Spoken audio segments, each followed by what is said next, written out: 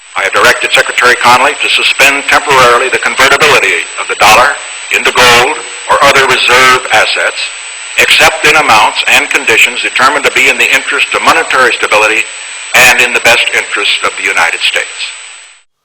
No backup of dollar. It was called a Nixon shock.